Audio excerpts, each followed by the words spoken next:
Father, I wish to speak with you. I am come. I seek an end to my exile. There is none. You are punished for eternity. I ask you to go to Zeus and speak on my behalf. Why would I do such a thing? Because I am your daughter and would be free. Disobedient as ever and overbold, calling me here for foolishness and nothing. Do you remember when Prometheus was whipped in your hall? Of course.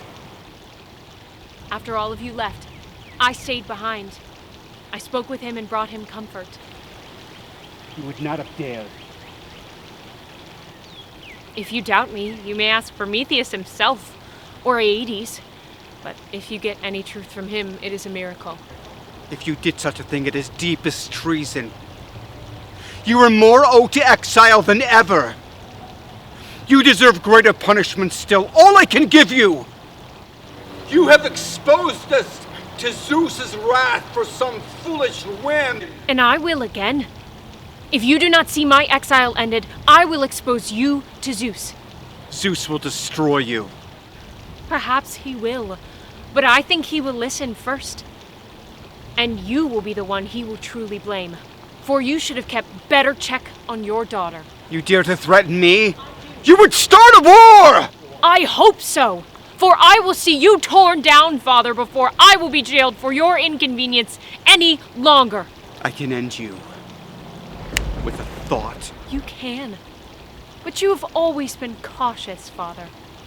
You know, I have fought against Athena. I've walked in the blackest deeps. You do not know what potions I have gathered, what spells I have cast to keep myself out of harm's way from you. If I do this thing, it is the last thing I will ever do for you. Do not come begging to me again. Father, I never will. I leave here tomorrow. You have always been the worst of my children. Do not dishonor my name. I have a better idea. I will do as I please, and when you count your children, leave me out. Give my greetings to Mother.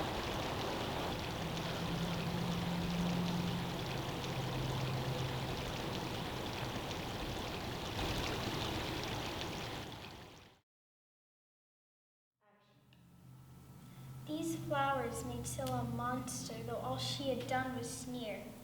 Glaucus had become a monster of sorts too, everything kind in him, driven out by Godhead. What will become of me? I could sprout slimy heads and yellow teeth. I could stalk down to the hollow and savage Telemachus to pieces. But perhaps it would not be like that. Perhaps all I hoped would come to pass, and Telemachus and I would go to Egypt and all those other places. We would cross and recross the seas, living on my witchcraft and his carpentry. And when we came to a town for a second time, the people would step out of their houses to greet us. He would patch their ships, and I would cast charms against biting flies and fevers, and we would take pleasure in the simple mending of the world.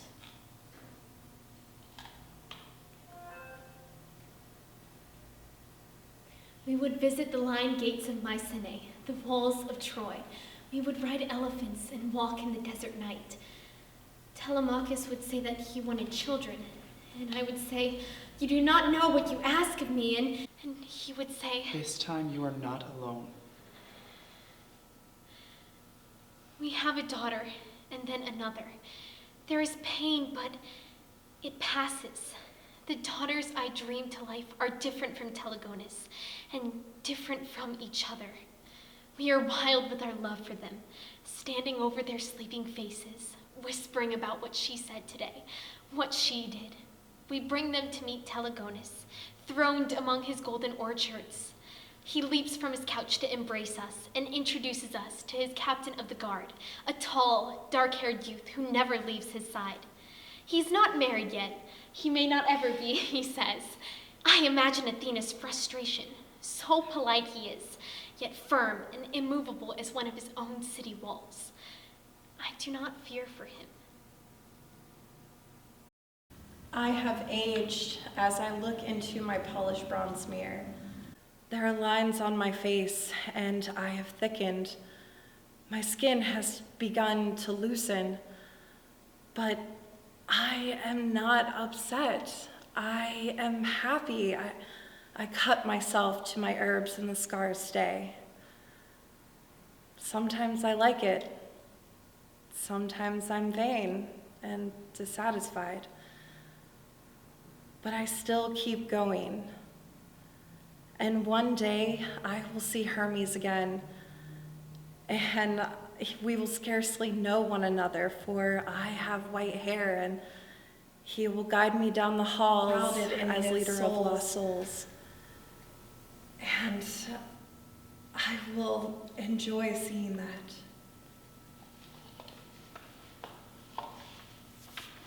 I know how lucky I am. Stupid with luck. Crammed with it. Stumbling drunk. I wake sometimes in the dark, terrified of my life's precariousness, its thready breath.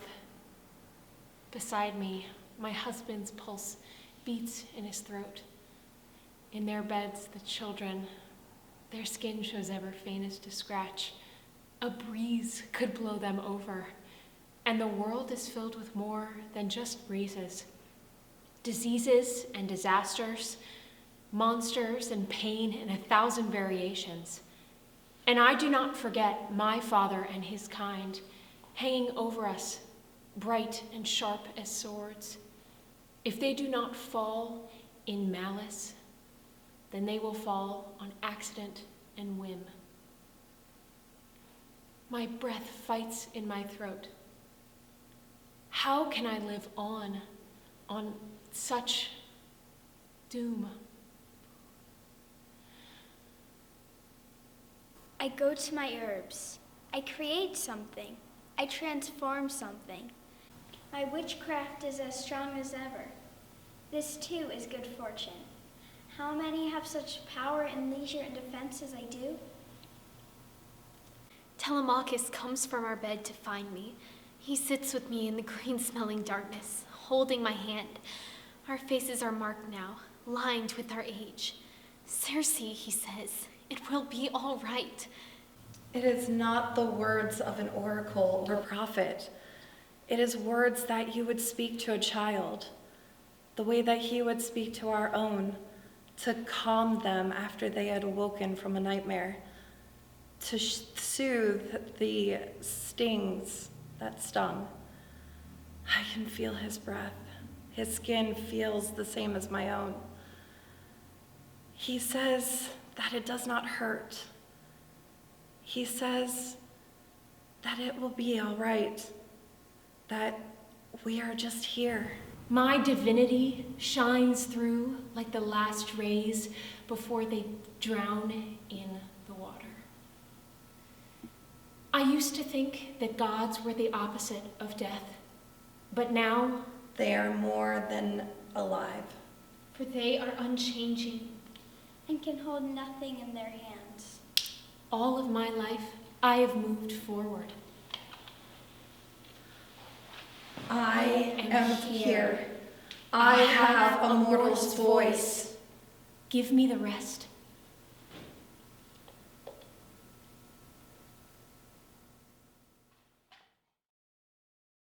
Hi everyone, welcome back to night 3, the last night of the Circe Project. Thank you so much for tuning in to all 3 of these nights. Yes, thank you. If you have tuned in for all 3 of these nights, I would have no way of knowing actually. So thank you so much, and thank you very much to all of our partners with this, Arts and Stark, the Massillon Museum, the NEA Big Read, all of seriously so many partners, plus, you know, all produced by Neon Theater. Thanks to everybody on our team as well. It's really, really a tour through and for all these amazing partners. Thank you so much for your help in producing such a great production over the course of 3 nights. And tonight is our final night, and we saw just now scenes 5 and scene 6. Can we talk about power in those scenes. Like, yes. so much power. We have that scene 5, which was between Helios and Circe, and how she is telling him she needs to be released. And, she had a moment there. Mallory had a moment that I remember we were watching her, and she yelled back, and I could tell that she felt every single second that she was, every single word she was saying. Her eyes got misty, and I was like, I don't even know if you're acting anymore. And that is something that I have noticed, that a lot of these scenes, we have these different Circes, and there's so many relatable moments, you know? Oh, yeah. But yeah, that power of her bringing it back and stepping away. And it's huge that she goes from that little girl that you see in that first scene. Oh, yeah. And she regains the power of being a terrified little girl that's scared of her daddy to, you know what, Dad, I'm going to show you and also blackmail you while I'm here and get what I want. Just that personal growth was phenomenal. Insane. Jinx. Can we do Jinx on camera? I think so. If you jinx each other, then nobody talks. It fits. We'll just be quiet after. And then scene 6, which was just incredible. Now, originally we had done scene 6, and I remember it's all a monologue. That's scene 6. It takes place in, 3 pages in the last scene? 3 or 4 pages. It was probably the longest scene, right? Well, it was the longest scene, but it was the shortest amount of time in the book. Right. Because there's only 3 pages, but there's no actual dialogue in the book. No. And I remember when we put that together, I had such a hard time with was it. a That hard was the time. one that took like 3 weeks to write. Oh, yeah. Because we couldn't figure out how to make it visually entertaining to watch if it's just one person delivering a monologue. And then I believe it was Greg, our director of photography, and he just out of the blue just goes, what if you just had a different Circe? A different person play Circe for, you do this, all the other Circes in it have a bit in that monologue, and it just clicked. And that set the tone for the rest of the scenes, actually, because really we kind of did. started from the end and worked our way forward. And when we were doing costuming, I remember it was a big deal for us to find a look that fit each version of Circe that we would see in that scene appropriately, because they all show like the sunny, naive one in the youngest version. And then you go from that to she gets kind of darker through time. The outfits get a little bit darker until you get to adult Circe. You get the mother Circe with the really complex, the waters or whatnot. With the blue and gold, and then you've got like the pinks and the purples showing her feminine side, but also showing her strength at the same time. And then they're they all had a gold hairpiece, they all had the gold rope. Continuity was really nice. But just, they all had that moment of connectivity together, but at the same time, they were different Circes from different moments in Circe's life, and then coming from different places in their own lives. Like you have Natalie, who was the youngest, and she played that first Circe with that bit of innocence and curiosity. Oh yeah, she did a wonderful job with that. Yeah, it was she really did. beautiful. She did a fabulous job. She did really, really nice. She had just enough innocence there and curiosity when she was asking questions. It was really nice to work with her.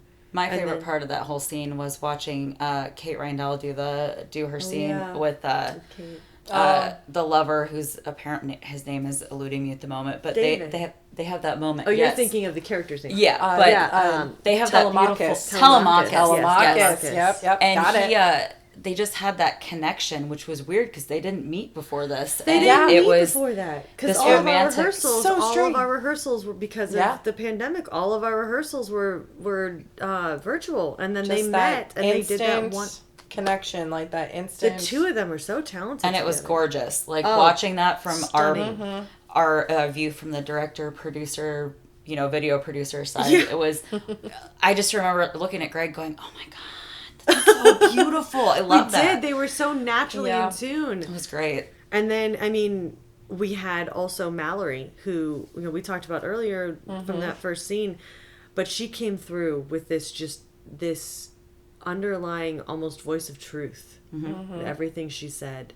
And it was natural and it made sense. And you feel her voice, the way she talks, you just naturally, you understand her, you connect with her, you believe every word of her is true. And she's not only an incredibly talented actress, but the way she came forward with this character was beautiful. That strength was really impressive. And then Courtney's over here she just killed the scene. Yeah. She does Quite that with literally. talent. Yes. No, she was incredible, and Courtney brings it. I loved how she came through with that slightly that she walked in the beginning. It was almost like slight hesitations, and then slight bringing it back. But then that very end, where you're looking at, you're like, you said, or Circe said something about Hermes walking down the aisle. It's the only time he'll ever be quiet, and then that little. Just that seeing what she looks like as an old woman. Yeah. Yeah, it was kind of like beautiful. that whole like, wow, I get to do something that I've been wondering about for so long. Yeah. And it's a fun little dig for how their relationship ended too, which Absolutely. is a very adult theme. A very adult theme. I could just see her very old sassy self with Absolutely. Hermes. And honestly, like that's you had such that mortality versus immortality, talking about going down and being led as leader of souls, and I think I'll enjoy that. That's not a I'm not looking forward to death. It's being at peace with with it. Yeah. And for someone who's immortal, that's really someone who has finally accepted. Yeah. Who has, it's someone who's like towards that end. They accept it. There's no rhyme or reason. Yeah. Just that's maturity. I'm ready. Being ready. Right there. Yeah. Absolutely. And then the power between all 5 of you, or all 4 of you, immediately having that, like, that I have a mortal's voice. Ooh, and then just dropping out to just Mallory, let me have the rest. Yes. Like that was amazing. It just gave me shivers again, guys. Yeah. Just thinking about it. Look at that. Doing it, actually, it made me feel good. So thank you so much for tuning in. I really appreciate it. We all do. We hope you enjoyed all of those scenes, all 6 of them. And check back on our theater website, theater pages, Neon Theater, Facebook, Northeast Instagram, Ohio, and TikTok. Everything. Also, check out the NEA Big Read program. Check out Arts and Stark. They've been helping some amazing people do amazing things and create some incredible art. Check out the Massillon Museum. They've got a lot of talent there and a lot of artists. Check out Tour 314, a really good company to work with, and some really incredible products coming through. So thank you so much. We hope you have a wonderful evening. Stay safe out there. And if you haven't read that book, go read it. Do It's it. going to change your life. It's a great read. Have a nice night, guys.